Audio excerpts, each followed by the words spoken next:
Hi everyone, doctor जय Mehta here from Mumbai.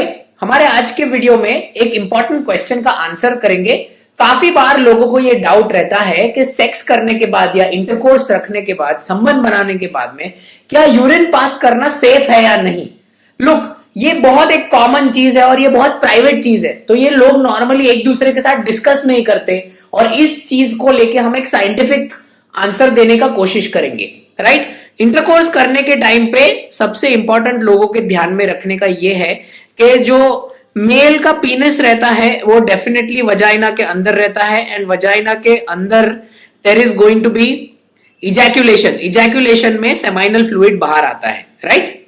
अब सबसे इंपॉर्टेंट ये ध्यान में रखना है कि फीमेल बॉडी में यूरेथ्रा मतलब यूरिन पास करने का ओपनिंग और ब्लैडर, जो यूरिन का ब्लैडर रहता है वो वजाइनल ओपनिंग से, मतलब अगर इस चीज को हम वजाइनल ओपनिंग ड्रॉ करते हैं तो ये बहुत ही करीब रहता है। इनफैक्ट इस चीज का डिस्टेंस इज 1 सेंटीमीटर से कम, राइट। नॉर्मली जब कभी भी कोई इंटरकोर्स करता है तो एक टेंडेंसी रहती है कि due to the force in the pelvis, जब हम पेल्विस में थ्रस्ट करते हैं उसके सेंसेशन की वजह से भी ब्लैडर में से यूरिन पास करने का एक फीलिंग आ सकता है। लोगों को डर यह रहता है कि अगर वो तुरंत इंटरकोर्स करने के बाद में यूरिन पास करने चले गए तो ये जो स्पर्मेटिक फ्लूइड है ये पूरा बाहर आ जाएगा, राइट। बट ये आपको ध्यान में रखना है कि वैसे भी रूटीन इंटरकोर्स में तकरीबन 80% ऑफ द सीमेन बाहर ही आ जाता है, राइट। लोगों को ये डर रहता है कि इंटरकोर्स करने के 5-7-10 मिनट के अंदर अगर वो उठ के यूरिन पास करने चले गए तो उनको प्रेगनेंसी नहीं होगी। ये एब्सोल्युटली गलत कॉन्सेप्ट है। लुक, इंटरकोर्स करने के बाद में maximum probably 5 to 7 minutes you can lie down. आप 5 से 7 मिनट तक बेड पे लेटे रख सकते हैं। आपको 2 घंटा, 5 घंटा, 10 घंटा बेड पे लेटे रहने की कोई जरूरत नहीं है। स्पर्म्स अपने आप यहां से ऊपर चले जाते हैं in that much span of time, तो वो आपको सोचने की जरा भी जरूरत नहीं है। इनफैक्ट इंटरकोर्स करने के बाद में यूरिन पास करना और पेरिनियल एरिया मतलब जेनाइटल्स को वॉश करना बहुत हेल्दी है, क्योंकि इंटरकोर्स करने के टाइम पे काफी बार बैक्टीरिया जो रहते हैं वो यहां से यूरिनरी ट्रैक्ट में ऊपर जा सकते हैं।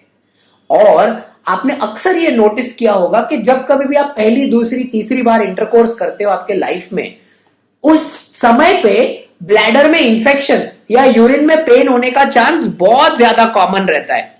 इस चीज को हम कॉमनली बोलते हैं हनीमून सिस्टाइटिस। हनीमून सिस्टाइटिस क्योंकि जब आप पहली, दूसरी, तीसरी, चौथी बार सेक्स करते हो और आप ये प्रैक्टिस ठीक से फॉलो नहीं करते तो आपको ब्लैडर में पेन होने के चांसेस रहते हैं। इसीलिए लोगों को ये एकदम साइंटिफिकली ध्यान में रखना है कि पासिंग यूरिन पास करना सेक्स करने के बाद में इज एब्सोल्युटली नॉर्मल।